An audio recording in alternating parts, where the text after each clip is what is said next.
Struggling to keep your Power BI measure organized? Tired of wasting time searching for your Power BI measure? In this video, I will show you how to organize your Power BI measure like a pro, saving you time and frustration. How to create this measure table. So it's pretty straightforward. You need to click on Enter Data. You can just leave it as is. For the name of the table, put the name you want to see. So let's say I want to see measure. After this, we do load. Perfect. So now we have a new table that it's called measure. So now what are the next steps? First of all, we need to add a measure to the measure table. So I already have one measure over here, my sales.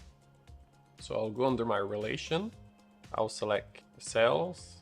First option, I can drag and drop my measure into the measure table, or I can change where my measure is with the home table under the relation. So here I can click on measure and this will move my measure up. You can also do the same under the table view. So you can select the measure and at the top, select where you want to save the measure.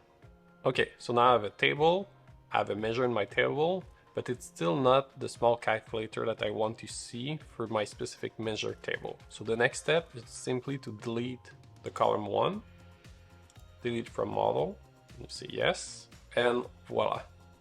You now have your measure table, and now you can start organizing all your measure below this table. So once you have a table measure, this is pretty nice, but you can also create folder to be a bit more organized. So let's say these are all actual measure. I can go under the model view, and let's say for my sales, I want a folder, I will say actual. Now you can have some folder below it.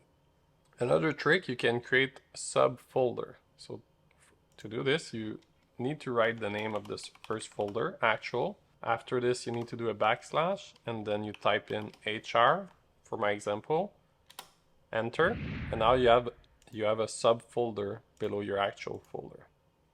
This is how you can easily organize your measure in Power BI. Let me know in the comment what are your tricks to be a bit more organized when you're building a model in Power BI. Until next time, take care. Bye.